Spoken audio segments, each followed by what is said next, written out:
Hola, bienvenidos a mi canal. Soy Miguel Ángel Hidrogo y les compartiré noticias, testimonios de conversión, música y mucho más de nuestra Santa Iglesia Católica. No olvides suscribirte a mi canal y darle a la campanita de notificación. Si quieres hacer una donación, le puedes dar clic al botoncito de gracias que aparece en cada uno de mis videos. Con tu aporte me ayudarás a seguir creciendo en este canal de evangelización. Tu nombre aparecerá al final del video como muestra de gratitud. Bendiciones. Así es. Padre, por ejemplo, lo que está sucediendo con la Iglesia Católica en Alemania y el Sínodo en Alemania, no podemos obviamente especular y hablar de que pues, estas agendas han tocado, ¿no?, las puertas de esto que está pasando en Alemania, pero ¿por qué pues, vemos esta situación donde pues, inclusive hay obispos, sacerdotes que pues, están a favor de que la iglesia cambie cosas que obviamente no se pueden cambiar porque son palabra de Dios, doctrina de la iglesia, del magisterio? O sea, ¿por qué vemos? Y quizás, como yo una vez hablé con un sacerdote que él me decía, mira, Miguel, no es que todos los obispos o sacerdotes en Alemania, y si tú haces una encuesta entre la gente, los católicos, los fieles, tampoco están a favor de esto. Será más de los medios que nos bombardean, que pareciera que todo fuera así, o realmente pues si hay una situación complicada, porque mucha gente inclusive habla de posibles cismas y todo este tipo de cosas. Justo la semana pasada, el jueves pasado, dedicábamos en la sacristía de la Vendée, nuestra tertulia, a este tema, ¿no? Viendo pues, todas las últimas informaciones que han ido saliendo y que verdaderamente pues, causan un estupor dentro de toda la iglesia, ¿no? Porque no es plato de buen gusto lo que está sucediendo y vamos viendo como un proceso que al principio se presentó como algo positivo, ¿no? Una asamblea sinodal que iba a tratar de buscar soluciones, recordemos, al tema de los abusos. Entonces, con ese buen propósito, fíjate por dónde vamos. Claro, y esto no es algo que vaya sucediendo así de un día para otro, sino que obedece a planes que están ya... yo estoy hablándolo con sacerdotes mayores, con hermanos, ¿no?, que han estado allí en Alemania, incluso con mi obispo, del cual recibí la ordenación, don Adolfo, que él estudió y conoce muy bien la iglesia en Alemania. Pues coincide todas esas opiniones con lo que el propio Benedicto XVI denunciaba, ¿no? Sobre todo en lo que hemos conocido últimamente, ¿no? Y en su escrito, por ejemplo, de abril de 2015, si no recuerdo mal, donde... No, de abril de 2018, que no me acuerdo ahora, donde denunciaba claramente que todo el tema del abuso, ¿no?, partía de esa influencia maligna de lo que fue la revolución sexual de mayo del 68 y cómo eso se introdujo, ese humo de Satanás, ciertamente, se introdujo en los seminarios y provocó pues una ruptura total de lo que tendría que ser la formación sacerdotal, ¿no? Y de aquellos polvos pues tenemos estos lodos, ¿no?, como decimos aquí en España. Y claro, tratan de, pues sí, por lo que te decía antes, ¿no?, bajo una apariencia de acogida, de ser inclusivo, de respetar a la persona, pues claro, respeta a la persona, pero está también respetando su pecado. Y en la respuesta, en el responsum que realizó recientemente la Congregación para la Doctrina de la Fe, en la pregunta, ¿no?, así se podía recibir, dar, administrar la bendición a parejas homosexuales, pues se respondió claramente que no.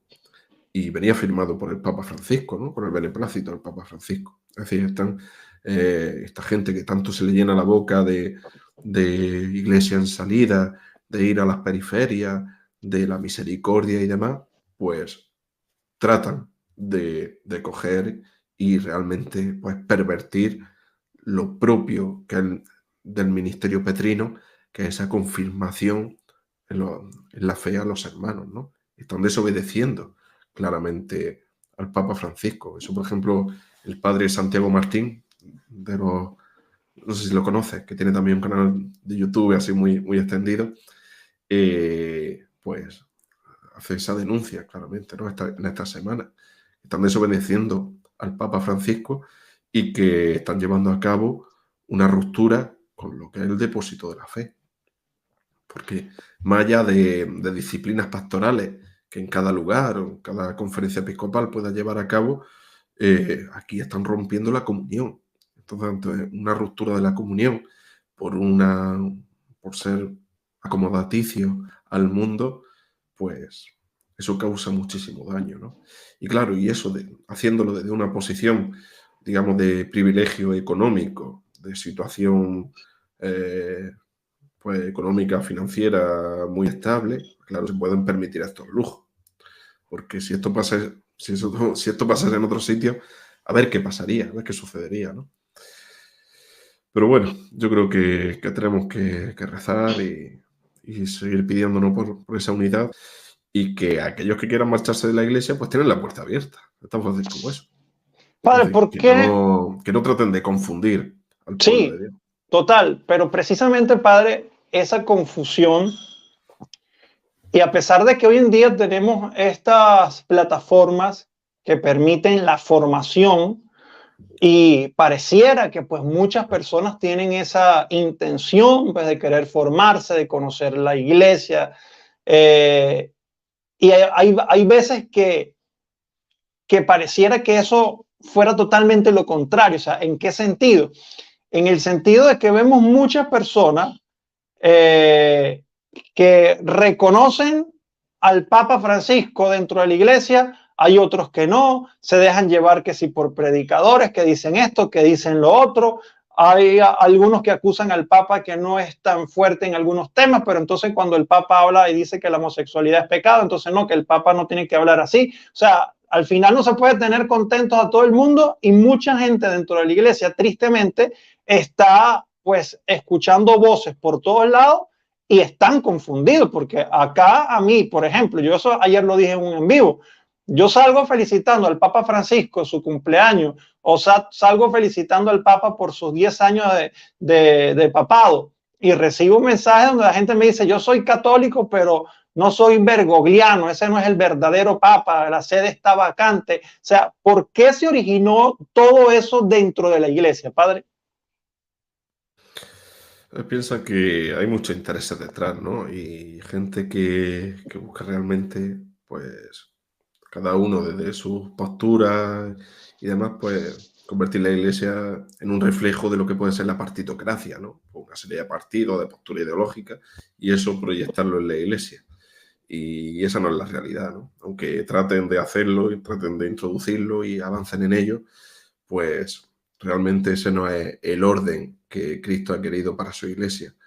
Y nosotros como católicos, pues todas estas voces, muchas veces, yo también, ¿no? Cuando hago pues mención a lo bueno que el Papa Francisco hace tantas veces, ¿no? De con su parresía, ¿no? Con esa vehemencia, de decir claramente las cosas, pues esas voces típicas, ¿no? Este no es el verdadero Papa, no sé qué, tal y cual. Incluso, por ejemplo, cuando hicimos el programa especial La Sacristía de la Vendée, a la muerte de Benito XVI, pues estaban esos típicos comentarios y demás, ¿no?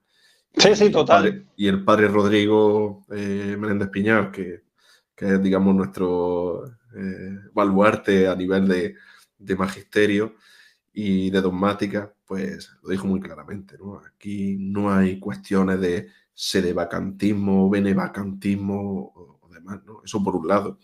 Y luego por otro nos encontramos que aquellos mismos que habían rechazado la figura del Papa durante Benedicto XVI, Juan Pablo II y demás, pues se encuentran, parece que se caen del caballo de camino a Damasco y ahora son más papistas que el Papa, ¿no?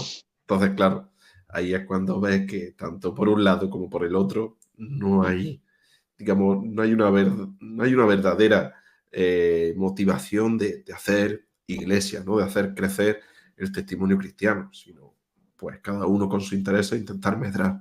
Y yo creo que esa es la tentación, el riesgo que tenemos, y que tenemos que estar vigilantes en ese sentido, ¿no?